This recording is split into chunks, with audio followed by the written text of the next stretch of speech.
विधान परिषद निवडणुकीचा संभ्रम अद्याप कायम आहे. कारण विधान परिषदेसाठी अर्ज भरण्यासाठी अखेरचे 2 दिवस बाकी आहेत. असं असतानाही महाविकास आघाडीत उद्धव ठाकरेंच्या उमेदवारीचा निर्णय झालेला नाहीये. उद्धव ठाकरेंनी विधान परिषदेवर जावं असा महाविकास आघाडी नेत्यांचा आग्रह आहे. मात्र उद्धव ठाकरे निवडणूक लढण्यास इच्छुक नसल्याची माहिती आहे. उद्धव ठाकरेंनी विधान परिषदेवर जावं अशी महाविकास आघाडीच्या नेत्यांची इच्छा असल्याचं खासदार संजय राऊत यांनी म्हटलं.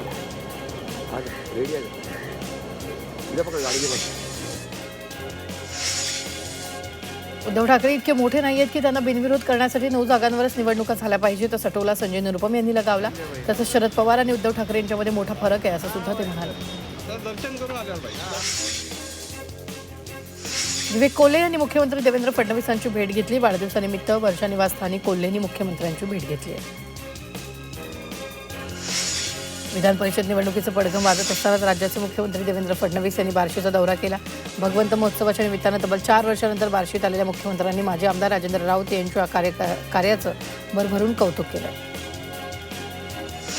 खासदार सुप्रिया सुळेंनी उपमुख्यमंत्री सुरेंद्र पवार यांची भेट घेतली. कन्या रेवती सोळेंच्या लग्नानिमित्त सदिच्छा भेट घेतल्याची माहिती यावेळी पार्थ पवार देखील उपस्थित होते. शिवाजी कोण होता पुस्तकवादावरून मुख्यमंत्री फडणवीस यांनी शिवसेना आमदार संजय गायकवाडांचे कान टोचले. शिवाजी कोण होता पुस्तकाचा वाद निरर्थक असल्याची प्रतिक्रिया मुख्यमंत्री देवेंद्र फडणवीस यांनी दिली. संजय गायकवाडांनी पानसरेंची भूमिका समजून घ्यायला हवी, भ्रमिष्ट विधान करू नये असा सल्ला राधाकृष्ण विखे पाटलांनी दिला.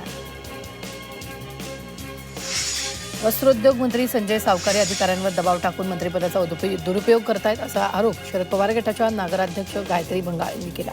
तसंच आपल्यावर दबाव टाकत असल्याचाही आरोप त्यांनी केलेला आहे. रिक्षाचालकांना मराठी सक्तीच्या मुद्द्यावरून खासदार संजय राऊत यांनी परिवहन मंत्री प्रताप सरनाईक यांच्या राजीनाम्याची मागणी केली आहे. सरकार मराठी सक्तीच्या मुद्द्यावरून माघार घेणार असेल तर प्रताप सरनाईक यांनी राजीनामा द्यावा असं संजय राऊत म्हणाले. राज्यातल्या राजकारणात पुन्हा हालचाल वाढली. मुख्यमंत्री एकनाथ शिंदेंनी उद्या नंदनवन निवासस्थानी तातडीची बैठक बोलवली. विधान परिषद निवडणूक हा या बैठकीचा मुख्य अजेंडा असणार आहे.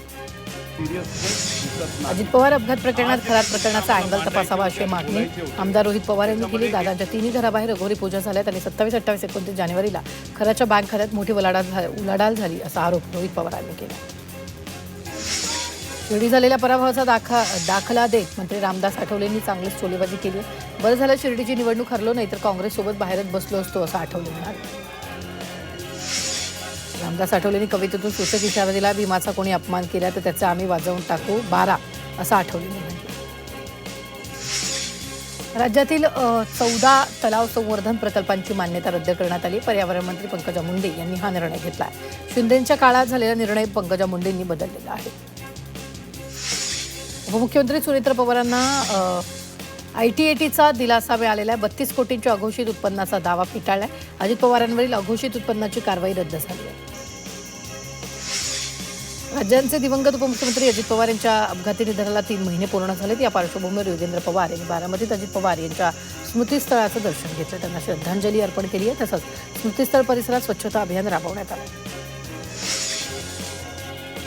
महाराष्ट्र राज्य नगराध्यक्ष महासंघाच्या अध्यक्षपदी बदलापूरच्या नगराध्यक्ष रुचिता घोरपडेंची निवड केली आहे. मुंबई पार पडलेल्या बैठकीत त्यांच्या निवडीवर शिक्कामोर्तब झालाय.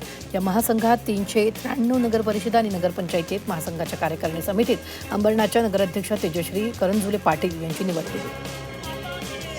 भिवंडीत विश्व हिंदू परिषदेचे स्वामी शिवानंद महाराजांनी पदाधिकाऱ्यांसह तहसीलदारांची भेट घेतली. यावेळी गाईला राष्ट्रीय गोमातेचा दर्जा देण्याची मागणी करण्यात आली आहे. बदलापूर नगरपालिकेनं दुचाकीस्वारांना मोठा दिलासा दिला आहे. बुधवारपासून दुपारच्या सत्रात बदलापुरातील सर्व सिग्नल बंद ठेवण्यात येतील. दुपारी 1 ते 4:30 शहरातील सर्व सिग्नल बंद ठेवण्याचा निर्णय नगराध्यक्ष रुचिता घोरपडेंनी घेतला. नगराध्यक्षांच्या निर्णयाचं दुचाकीस्वारांनी स्वागत केलं. भारतरत्न मास्टर ब्लास्टर सचिन तेंडुलकर यांच्या हस्ते सचिन फाउंडेशनकडून पालघरच्या गोहीर या गावात क्लायमेट स्मार्ट विलेज प्रकल्प हाती घेण्यात आला. वाडा तालुक्यातील गोहीर या गावातील तब्बल 130 कुटुंबांना घरगुती वापरासह शेतीसाठी सोलर मार्फत मोफत वीज पुरवठा आणि पाणी पुरवठा केला जाणार आहे. सचिन तेंडुलकर, सारा तेंडुलकर आणि सानिया तेंडुलकर या तिघांच्या हस्ते हा उद्घाटन सोहळा पार पडला. धीरेंद्र शास्त्रींविरोधात काँग्रेस आक्रमक झाले. मुंबईतील शिवाजी पार्कवर काँग्रेसनं आंदोलन केले. धीरेंद्र शास्त्री, संजय गायकवाड यांचा निषेध करण्यात आला. अखिल भारतीय औषध विक्रेता संघटना आणि महाराष्ट्र राज्य केमिस्ट अँड ड्रगिस्ट असोसिएशननं 20 मे रोजी देशव्यापी बंदची हाक दिली आहे. ई फार्मसीच्या वाढत्या धोक्याविरोधात आणि प्रलंबित मागण्यांसाठी बंदची हाक दिली.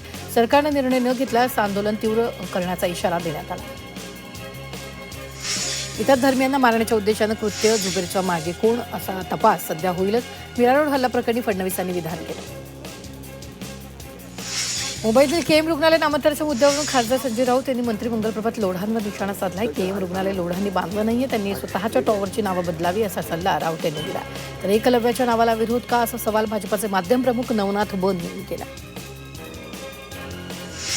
केईएमच्या नामांतराला प्रशासनाकडून हिरवा कंदील दाखवण्यात आला. महापालिका आयुक्तांकडून हिरवा कंदील दाखवण्यात आला असून कौशल्य श्रेष्ठ एकलव्य स्मारक असं नवीन नाव असून आरोग्य समितीनंतर प्रशासनाकडून मंजुरी दिली. मुंबईतील केईएम रुग्णालयात रुग्णाच्या नातेवाईकांकडून नर्स आणि सुरक्षा रक्षकावर हल्ला केला. रुग्णालयात दाखल केलेल्या रुग्णांचा मृत्यू झाल्यानं नातेवाईकांनी नर्स आणि सुरक्षा रक्षकाला मारहाण केली. नातेवाईकांवर गुन्हा दाखल करण्याची मागणी करण्यात आली. नालासोपारात रुग्णालयात डॉक्टर नर्सला मारहाण करण्यात आली. वसई विरार पालिकेच्या तुळींज रुग्णालयात घटना घडली. घटनेच्या निषेधार्थ आरोग्य कर्मचाऱ्यांनी काळ्या फिती बांधून निषेध केला.